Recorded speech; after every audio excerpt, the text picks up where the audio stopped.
Hello everyone, welcome to my YouTube channel. तो इस video में हम सूरजकुंड मेले और गीता महोत्सव के बारे में पढ़ेंगे। तो चलिए शुरू करते हैं।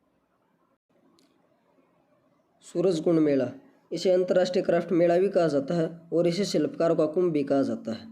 उसके बाद इसका आयोजन, सूरजकुंड मेले का आयोजन प्रतिवर्ष फरवरी माह में होता है, यानी कि हर एक साल फरवरी का महीने में सूरजकुंड मेला लगता है। उसके बाद है इसका सर्वप्रथम आयोजन यानी कि जिला स्तर पर इसका आयोजन 1987 में शुरू होता है। सूरजकुंड मेले की सबसे पहले शुरुआत कब हुई थी? 1987 में जिला स्तर पर। उसके बाद है राज्य स्तर पर इसकी शुरुआत 1988 में हुई थी। राष्ट्रीय स्तर पर इसकी शुरुआत 1989 में हुई थी और उस समय प्रथम थीम राज्य राजस्थान को बनाया गया था। उसके बाद है इसे अंतर्राष्ट्रीय मेले का दर्जा कब मिला? 2013 में। और मेले में भाग लेने वाला प्रथम बाहरी देश इजिप्ट था 2009 में और प्रथम पार्टनर देश था थाईलैंड। पार्टनर देश यानी कि जिसे हमने निमंत्रण दिया था, और ये बाहरी देश ये बिना निमंत्रण के मेले में शामिल हुआ था। उसके बाद है अंतर्राष्ट्रीय कैशलेस मेला। कौन सा सूरजकुंड मेला कैशलेस मेला था? तो 2017 का जो सूरजकुंड मेला था वो अंतर्राष्ट्रीय कैशलेस मेले के रूप में उसे जाना जाता है। उसके बाद है 2021 में कोरोना के कारण सूरजकुंड मेला नहीं लगा था। अब हम बात करेंगे अंतर्राष्ट्रीय सूरजकुंड मेले 2025 के बारे में। 2025 में 38वां सूरजकुंड मेला लगा है, यानी कि 1987 से लेकर 2025 तक यानी कि 2024 तक 37 मेले लग चुके हैं और 2025 में जो मेला लगा वो 38वां मेला लगा है। 1987 से लेकर और 2025 तक कुल कितने मेले लग चुके हैं? 38 मेले। तो अब की बार जो 2025 का सूरजकुंड मेला था वो 38वां सूरजकुंड मेला था, जिसका आयोजन 7 फरवरी से लेकर 23 फरवरी 2025 तक किया गया। और इस बार थीम स्टेट थे, जो थीम राज्य थे वो थे उड़ीसा और मध्य प्रदेश।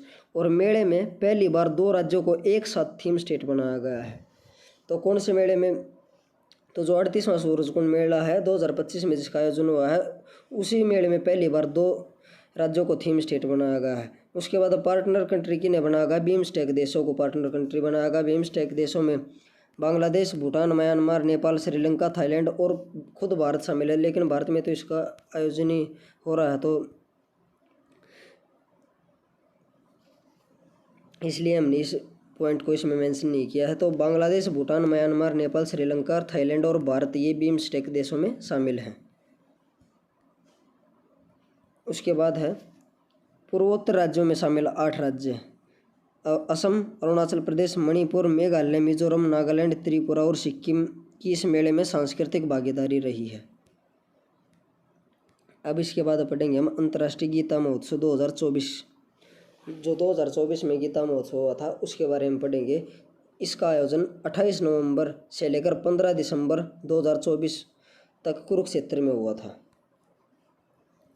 और इसमें 2024 का जो अंतर्राष्ट्रीय गीता महोत्सव हुआ था उसमें पार्टनर राज्य उड़ीसा था और पार्टनर देश तंजानिया।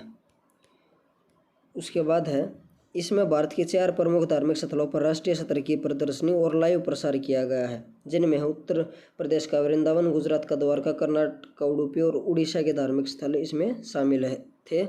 उसके बाद है मार्गशीर्ष माह की शुक्ल पक्ष की एकादशी पर 11 दिसंबर 2024 को 5161वीं गीता जयंती मनाई गई है।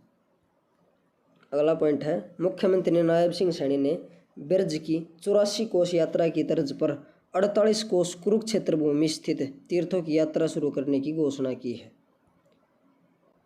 अगला पॉइंट है गीता स्थली यानी कि ज्योतिसर में 205 करोड़ रुपए के निवेश से महाभारत थीम पर आधारित ज्योतिसर अनुभव केंद्र का निर्माण किया जा रहा है। और कुरुक्षेत्र में वर्ष 2016 से हरियाणा सरकार ने गीता महोत्सव को अंतर्राष्ट्रीय स्तर पर मनाने की शुरुआत की थी। तो गीता महोत्सव को अंतर्राष्ट्रीय स्तर पर मनाने की शुरुआत कब की गई थी? 2016 में। उसके बाद है अंतर्राष्ट्रीय सरस्वती महोत्सव 2025। यह 8वां अंतर्राष्ट्रीय सरस्वती महोत्सव था 2025 वाला। उसके बाद इसका शुभारंभ यानी कि इसकी शुरुआत 29 जनवरी 2025 को आदि बद्री यमुनानगर से हुई और इस महोत्सव का समापन 2 फरवरी 2025 को पेवा कुरुक्षेत्र में हुआ। यानी कि यह आदि बद्री से शुरू होकर और पेवा कुरुक्षेत्र में ख़त्म हुआ है। आदि बिदरी यमुनानगर में है। उसके बाद अंतर्राष्ट्रीय सरस्वती महोत्सव 2025 में जो पार्टनर राज्य था वो राजस्थान था।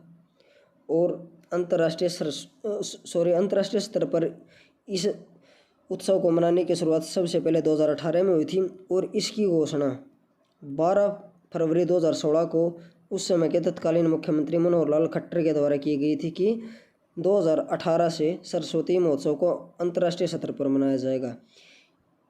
तो 2018 में पहला संस्करण था इसका अंतर्राष्ट्रीय स्तर पर और उस हिसाब से 2025 में अब 8वां संस्करण है इस महोत्सव का 2025 में। और इसी के साथ ये टॉपिक खत्म होता है। अगर आपको वीडियो अच्छी लगी हो तो वीडियो को लाइक एंड शेयर करें तथा चैनल को सब्सक्राइब करें। Thank you.